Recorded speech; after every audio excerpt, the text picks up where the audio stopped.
పేటలో రజనమ్మకు పేట రాప్ తప్పడం లేదా? ఆమె చుట్టూ ఇన్ని కేసులు మారుమోగుతున్నాయి. కారణమేంటి? అధికారంలో ఉండగా రజని అన్నేసి అవినీతి కార్యకలాపాలకు పాల్పడ్డారా? హైకోర్టు తీర్పుతో మొత్తం తారుమారేనా? పేటలో అసలేం జరుగుతోంది? అక్కడి పార్టీ భవితవ్యమేంటి? గెలిచిన తొలిసారే ఎమ్మెల్యే, ఆపై మంత్రి పదవి కూడా కొట్టేసిన రజనికి సడన్ స్టార్ గా పేరుంది.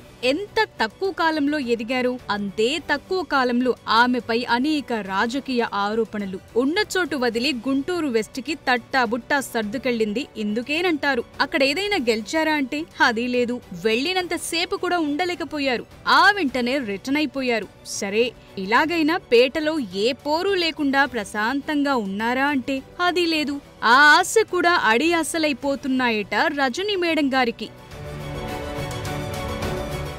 కాస్తైనా గ్యాప్ ఇవ్వన్రా అనే బ్రహ్మి డైలాగ్ తో రజనీ మేడంపై మేమ్స్ ఒకటే పేలుతున్నాయట. కారణం, ఆమెపై వరుసగా నమోదవుతున్న ఫిర్యాదులు అలాంటివి. మరి జగనన్న కాలనీకి సంబంధించిన స్థల సేకరణ వ్యవహారమే తీసుకుంటే రైతుల నుంచి కమిషన్ల పేరిట డబ్బులు వసూలు చేశారట. కొందరు కంప్లైంట్ చేయడంతో డబ్బు తిరిగిచ్చేశారట. దీంతో వీరు కేసులు వెనక్కు తీసుకున్నారట. కొందరు మాత్రం పట్టు వదలటం లేదట. తమతో పాటు మరికొందరు బాధితులను కూడా పోగిస్తూ రజనీ మేడం గారిపైకి గొల్పుతున్నారట. దీంతో ఏం చెయ్యాలో అర్థం కాని అగమ్య గోచర పరిస్థితికి రజని ఆమె అనుచరులు జారుకుంటున్నారట. బురద తొక్కనేలా కాలు కడగనేలా అన్నట్లు ఆనాడు లంచాలు తీసుకోనేలా ఈనాడు అవస్థపడనేలా అంటూ పాత సామెతల్ని కొత్తగా చెప్పుకుంటున్నారట.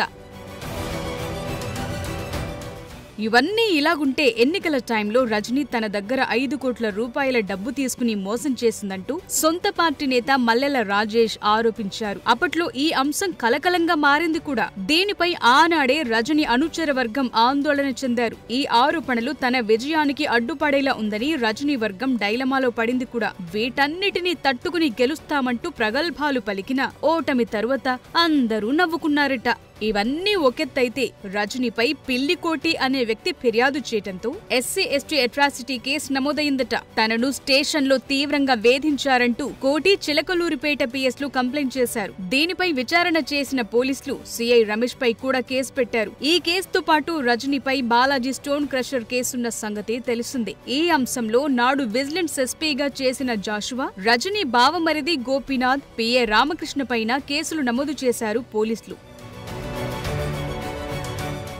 ఈ 2 కేసులతో తనకెలాంటి సంబంధం లేదంటూ ఆమె మీడియా ముందు వీరావేశంగా ప్రకటించారు. కానీ ఆ వెంటనే వెళ్లి హైకోర్టును ఆశ్రయించారు. ముందస్తు బెయిల్ కోసం కోరారు. దీంతో రజనీ అనుచర వర్గంలో అలజడి మొదలైందట. ఇలా ఒకదాని వెంట మరొకటిగా కేసులు వెంటాడటంతో సతమతమైపోతున్నారట రజనీ.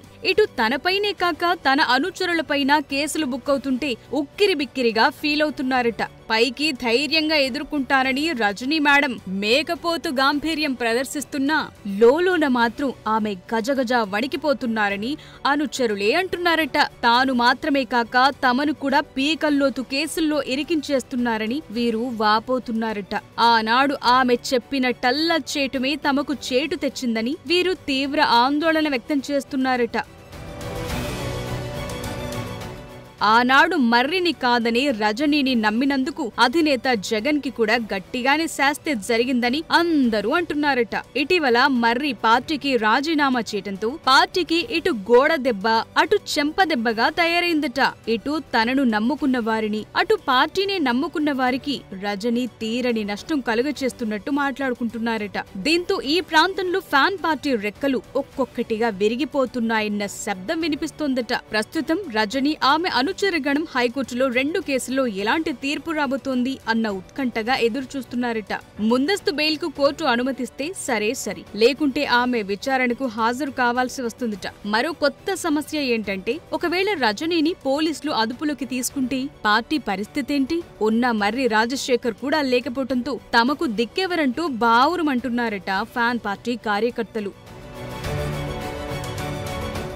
రజనీ మేడం లేకుంటే పోయారు. ఆమె ప్రధాన అనుచరులైన తమకు అండగా ఉంటారా అని చూస్తే పిఏ రామకృష్ణ అజ్ఞాతంలోకి వెళ్లారట. ఇక మరిది గోపీనాథ్ విదేశాలకు చెక్కేశారట. దీంతో సగటు కార్యకర్తకు దిక్కేది అన్న ప్రశ్న తలెత్తుతోందట. లేటెస్ట్ గా రజనీపై చర్యలు తీసుకోవాలంటూ నవతరం పార్టీ నేత కంప్లైంట్ చేశారు. తమ పార్టీ కార్యాలయంపై దాడి చేసి తనపై హత్యాయత్నం చేశారని ఆమె నర్సారావుపేట డీఎస్పీకి ఫిర్యాదు చేశారు. అప్పట్లో అధికారంలో ఉండగా ఆమెపై ఎలాంటి చర్య తీసుకోలేకపోయారని, కనీసం ఇప్పుడైనా మాజీ మంత్రిపై చర్యలు తీసుకోవాలని ఈ పార్టీ నేత డిమాండ్ చేస్తున్నారట. స్టోన్ క్రషర్ యజమాని బెదిరింపు కేసులో ముందస్తు బెయిల్ పిటిషన్ వేసిన రజనీకి మరోమారు చుక్కెదురైనట్టు తెలుస్తోంది. ఇదే కేసులో రజనీ పిఏ రామకృష్ణ, మరిది గోపి బెయిల్ పిటిషన్ దాఖలు చేశారు. అన్ని పిటిషన్లు కలిపి విచారించాలని కోర్టును కోరారు రజనీ లాయర్. అయితే తదుపరి విచారణ శుక్రవారానికి వాయిదా వేసింది కోర్టు. ఏది ఏమైనా ఈ కోర్టు తీర్పుతో పేట రాజకీయాల్లో పెను మార్పులు వచ్చే అవకాశం ఉన్నట్టు తెలుస్తోంది. మొత్తం మీద పేటలో ఇన్నాళ్లు అధికారం చెలాయించిన ఈ మాజీ మంత్రికి ప్రస్తుతం పేటారాప్ అవుతోందన్న కామెంట్లు వినిపిస్తున్నాయి. మరి చూడాలి రజనీ భవితవ్యమేంటో, ఆమె ప్రాతినిధ్యం వహిస్తున్న పార్టీ ఫ్యూచర్ ఏంటో అంటున్నారు పేటవాసులు.